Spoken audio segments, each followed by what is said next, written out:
usually I hold Moshe in the highest of regard. Someone I look up to with awe as an inspiration. But here we find ourselves in the midst of Dvarim, in the midst of Deuteronomy, and there are 5 long speeches from Moshe, who's speaking to the children of Israel, poised to enter the promised land in the Straits of Moab. And right now, I don't really like his approach to leadership. Don't tell anybody. Moshe in this book is more or less joyless. His approach is to rant, is to harangue the Israelites about everything they did wrong in the wilderness. Consider Robert Alter, the contemporary literary Bible scholar, who says that Moses' rhetoric has the quality of a harangue, endlessly insistent, returning to the same charges of rebellion, stubbornness, and ingratitude. So here are some examples. Can you hear me back there? It's okay? Yeah, okay. Consider Deuteronomy 9:7.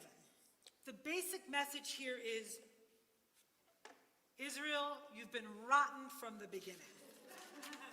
He says, Al tishkach et asher hiksafta et Adonai Elohecha b'midbar. Remember, do not forget how you infuriated Adonai your God in the wilderness. Lemin hayom asher yatzata me'eretz Mitzrayim ad boachem ad hamakom hazeh mamrim hayitem im Adonai. From the very day that God took you out of Egypt until you're coming to this very place, you have been rebellious against Adonai. Or how about this one? Another way of telling the Israelites that they are simply no good. V'yadata ki lo b'sidkatcha Adonai Elohecha noten lacha et ha'aretz hatova hazot l'rishta ki am keshe oref ata. You are to know that it's not because of your righteousness that Adonai your God is giving you this good land to possess. For you are a stiff-necked people. In other words, your good fortune has nothing to do with you. Don't think for 1 minute that you deserve this land you are about to inherit. And then, toward the end of his life, in Deuteronomy 31, Moshe again reminds the people that there are no good, rebellious, stiff-necked people, and that they will only get worse after he dies. I could go on, but I won't. You get the picture. Okay, just imagine. We're there. We're standing there listening to Moshe. I imagine myself just shutting down, tuning him out, closing off my heart. I would not have taken in any of his instructions, his harangues, his rants, because I don't like being told what to do. And I certainly don't like being yelled at. I think hardly anyone does. In fact, I learned recently that unsolicited advice, which is basically all Moshe does, raises cortisol, raises our stress level. I can imagine the people of Israel standing in the streets of Moab, their blood pressure raising up every time Moshe gets up to speak, saying to one another, oh no, is he going to yell at us again?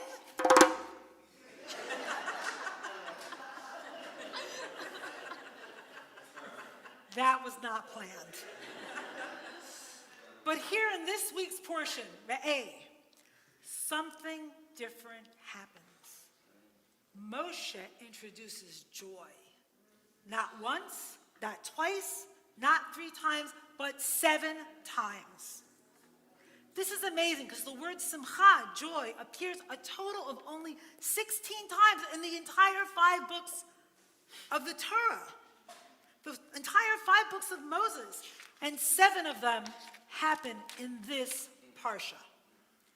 It's as if Moshe has figured out that his approach isn't working. His constant criticism was not landing the way he wanted it to. So he tries something else. He tries joy. Listen to this in Deuteronomy 12. Usamachtem lefnei Adonai Elohechem, atem uvenechem uvenoteichem, va'avdechem ve'emhoteichem, v'halevi asher bish'arechem. And you are to rejoice before the presence of Adonai your God, you, your sons, your daughters, your servants, your maids, and the Levite who is within your gates. This verse about joy follows another verse that is all about giving, all about offerings and contributions, about tithing. The message is clear. Joy depends on giving, on receiving, on connecting, on offering, on sacrifice, on tithing, on communal generosity. This is nothing about individual happiness. This is something else entirely. We are to rejoice not alone, but with our sons and daughters, with our male and female servants. The Torah is strangely and surprisingly egalitarian here. Everyone deserves joy, all genders and all classes. Something for a patriarchal book. In the context of the Torah, joy is an utterly communal word. Now, this is the kind of message that if I were there, and even being here, I could take in. This message would motivate me to go forward. A sharp departure from Moshe's usual harshness. Moshe is saying, in essence, listen, everybody, we're heading for joy. The promised land will be a place with endless opportunities for joy.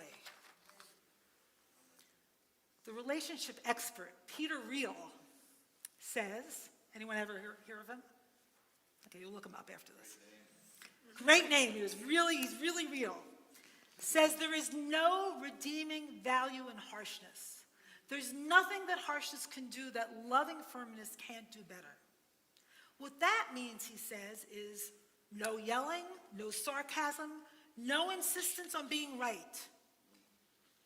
Those approaches get in the way of connection. They get in the way of joy. In fact, Reel says that moving into courageous vulnerability, asking for what we want kindly but directly, affirming others in their efforts, has far better results than harshness. Criticism, haranguing, ranting simply doesn't motivate anybody. Now, I've seen this in my own family. When I start bugging people to clean up after themselves, and they become rigid and hardened and kind of stiff-necked, and they don't shift their behavior, my kids say something like, "Okay, mother," but they ignore me, and they keep on doing the same thing again and again. But if I ask them directly and with love in my heart, making it clear we're on the same team, and it would help me a lot if they cleaned up after themselves. Not always, but often, some magic happens. They soften. They are responsive. They don't tune me out. Reality starts to shift. Can you imagine what would happen?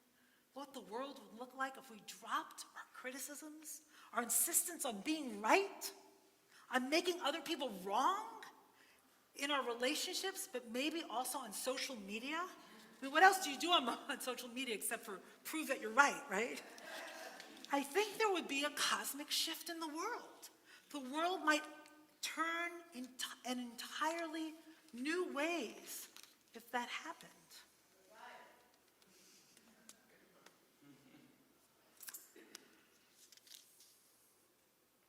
So I want to say something to all of us about harshness at this moment.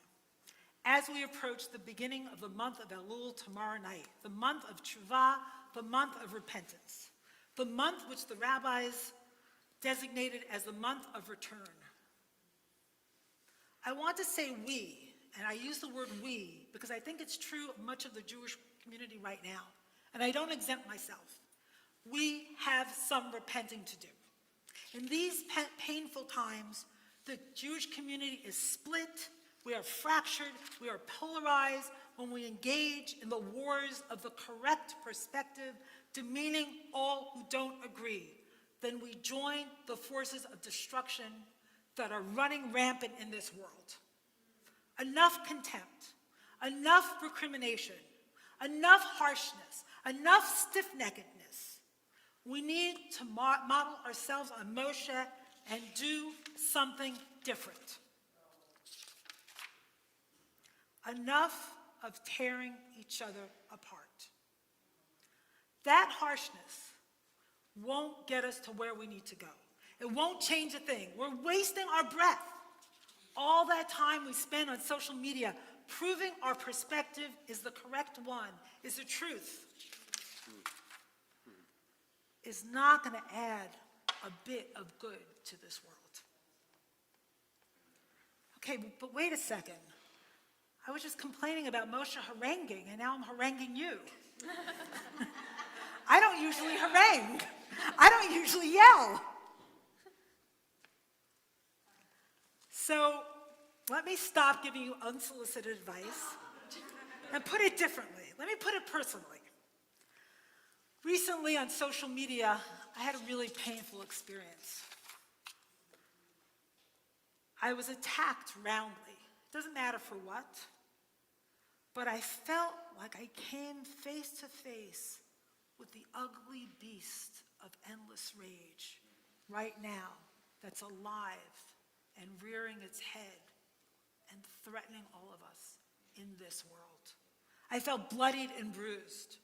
So here's my request. Can we stop being so harsh with one another? So cruel to one another? We might try gentleness, kindness, sharing our experience, letting each other know what we need and how very scared we are of this world, how vulnerable we feel. I realize that might not be possible on social media.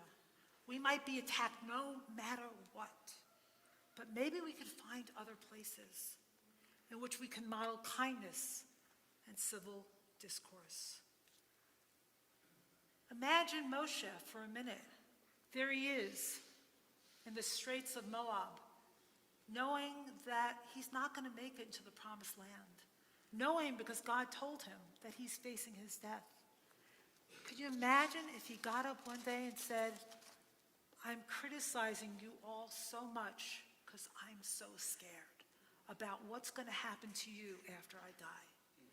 I'm afraid you're going to forget me, you're going to forget God, you're going to forget the covenant, so I'm yelling at you so you remember my words. Imagine if he did that.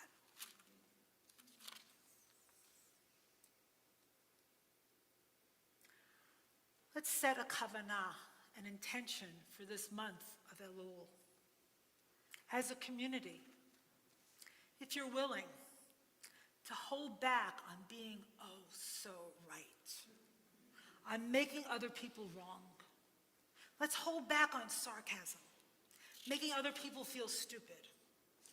Hold back on harshing on others, whether they're in our family, in our community, in our workplace, across the sea, on social media, whatever it is, let's try something different. Let's try kindness, listening, understanding, a little respect, giving each other the benefit of the doubt. See where it gets us. It might even get us to joy. What a thought. Now I imagine some of you are thinking this sounds really kumbaya and really Pollyannish or naive, but let me just be clear. I'm not suggesting that even for a moment that we stop our activism, that we stop fighting for a just world. Not for a minute that we stop fighting for peace and safety here and in the Middle East, for an end to anti-Semitism, that we stop fighting for the hostages to be freed, for refugees to be treated with dignity instead of cruelty, for children to be fed. Not for a minute would I suggest that we stop fighting for democracy. Instead, I'm suggesting that we stop tearing each other down. I believe we can fight with all our might for a just world without tearing each other down. Is it possible? Maybe kindness, maybe shared joy, Generosity can shift this world. Let's start with us here, people in this very room, our community on Zoom. Let's spread the word. Let's stop destroying one another. Let us treat one another with respect. This month of Elul, may we be blessed with the courage to be vulnerable, to open our hearts, to be kind and gentle. May we be blessed with a loving kindness that might just help rebuild this shattered world. May we be blessed with joy in these broken times.